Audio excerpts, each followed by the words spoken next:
soldier of Christ, reporting for duty. How's it going, everyone? Hope everyone's doing well and staying safe. Today's going to be a little bit of a different video.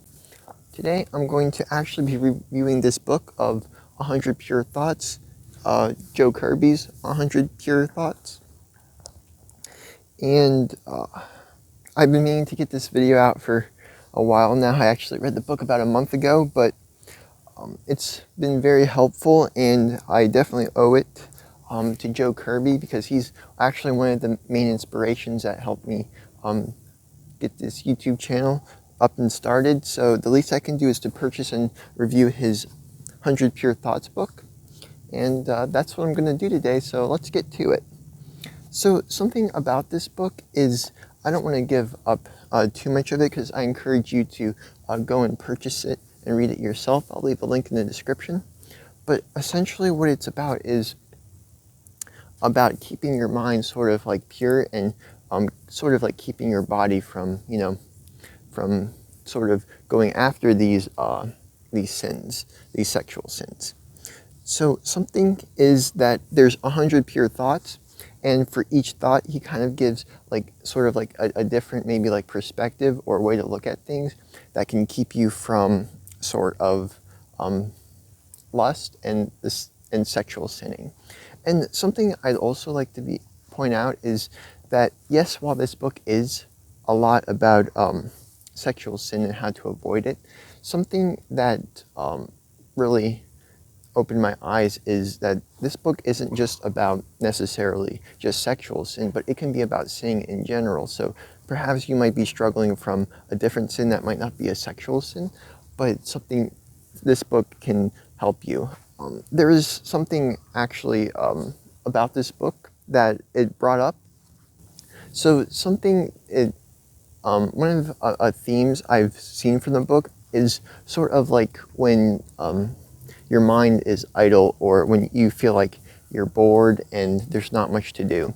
I don't know if you ever heard the saying, but sort of like an idle mind is Satan's playground.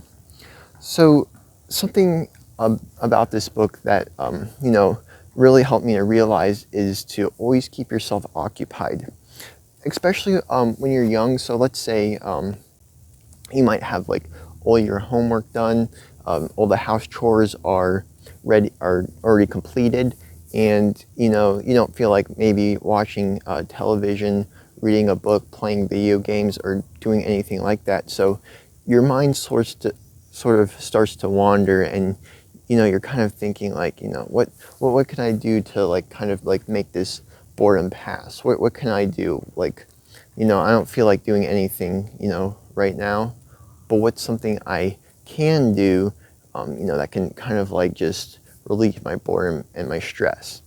And that's sort of when, the mind of like, starting to do maybe like, look for things that can fill your mind.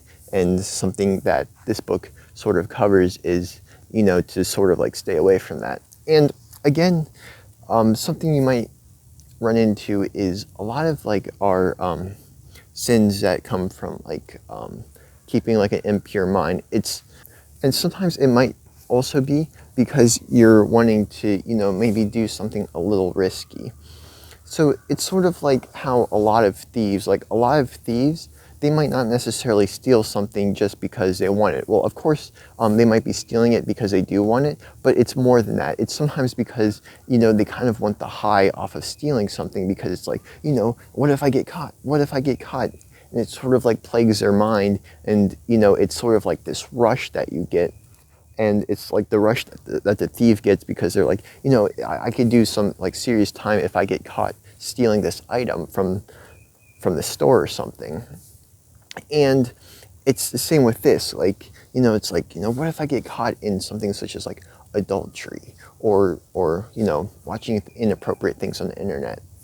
It's sort of like gives you that high of, oh, what if I get caught? What if I get caught? And when you're constantly working and you're constantly being productive, or you're constantly doing something that can keep your mind off of it, maybe, things such as like, maybe you're like reading a book, reading the Bible, praying. When you're constantly doing things such as that, it kind of like closes the gaps so to speak, of like times you might sin, because your time is occupied and you're not sinning. And that's like one of the large themes that sort of arose in this book. And something else I'd like to speak of, something it kind of made me think of, is kind of like sexual sin. When you are, when a lot of people like sexually sin, it's sort of like, that they're trying to get their release. A lot of times it's like before marriage, because they're like, oh, I'm not married yet, so but I still want to take part in it.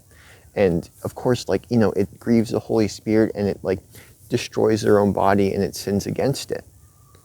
I like to think of it sort of like this analogy.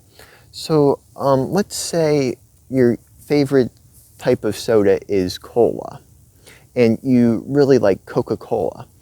And there's this convenience store right next to your house, and they have Coca-Cola. It's like the best fountain Coca-Cola in your area, and the issue is, though, you can't get it all the time. It's only available very rarely, because it's in high demand, as everyone else in the neighborhood also likes to go there to drink the Coca-Cola. And also, when the Coca-Cola is there, it's highly expensive. And there is also another fountain cola there. It is by no means good, but it's still able to sort of like might satisfy your cravings, and it might make you sort of like feel good. And it's always available, and it's very cheap. So sort of think of it as that. And you might be waiting in your house, and you might go to the convenience store, and you see the Coca-Cola, the fountain Coca-Cola. It's not available right now, and it's not ready to be drank yet.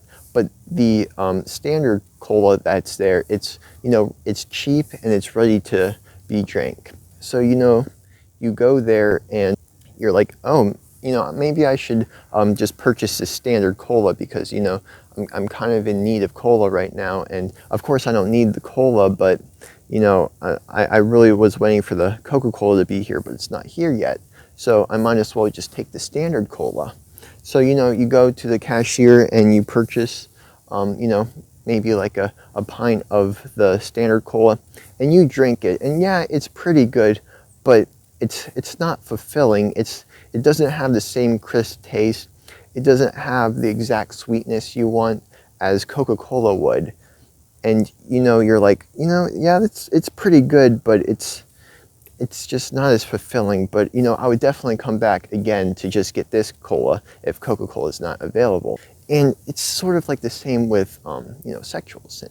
When it's like you're continuously going to the well of, like, if you're unmarried, it's constantly going to the well, and you're like, maybe this time it'll be fulfilling, maybe this time it will be fulfilling, but it's never fulfilling. Except when you're in marriage, it's kind of like the Coca-Cola, like it's rare. Like, it might not be as easy to find marriage as it is to find like a sexual partner. But when you find marriage, it will be like one of the most fulfilling things you can do, and it will be one of the things that will sort of like be able to be your companion, and not something that will just be like sort of like an easy thing to take the edge off. It's again another analogy made in this book was sort of like maybe like a Big Mac. So when you go to like, let's say a lot of people, when they're coming home from work, and they're late, they're like, I don't feel like cooking tonight, I might as well pick up some fast food on the way. And you go through the drive-through, and in this circumstance it was called going through the McDonald's drive-through and getting a Big Mac. Well, yes, you get a Big Mac, and it tastes good, and it's very tasty, but unfortunately it's not good for you. And when you constantly eat Big Macs, it starts to, like, you get stomach aches. It negatively affects your health, and it also just makes you overall just feel sick, and you don't want to try it, but you're kind of like trapped because you're addicted to it. And when you constantly sort of like fall into like the same sin over and over again, you sort of fall into an addiction. And the thing is, sort of like addictions, like you might not even enjoy it anymore, but because it's so habitual, it's something that you just do over and over again. You know, it's just kind of like a habit that every time, you know, you come home from work, you know, you don't feel like cooking, you just go and get a Big Mac. Or every time, you know, you don't feel like putting effort into actually finding a wife or a relationship, and you do it just for the release, then it's not fulfilling, and you might not even like it anymore in a weird sense, but it's just so habitual. It's just like in your mind, like, you know, oh, I gotta go do this, I gotta do this, sort of just like, you know, making a checkbox of it. And that's something that this book is a lot about, is it helps to sort of like break the habitualness of that kind of sin, and it sort of gives you ways to cope with breaking from it. So I know this is a bit of a lengthy review, but all in all, I don't like to give scores on books because, or any kind of review, because I guess it's best if you should know just to read it or not read it. And if I were to give this a review, I would definitely say that you should read this. I rate that you should definitely go read this, because this book has taught me some things, and it helped me to sort of have these like little breakthroughs and to realize so much. So thank you, Joe Kirby, so much for this book. I'll leave a link down in the description of how you're able to purchase one of these books. And if you're not able to afford the book, I believe Mr. Kirby might still have a fund up for that. And I thank Joe Kirby so much for this book. And I also heard that pretty soon he might be coming out with own book, another book potentially. So that would be great to read. And thank you so much, everyone. And if you're, and I'm guessing most of you are already subscribed to Off the Curb Ministries, but if you're not, I'll leave his channel link in the description below as well.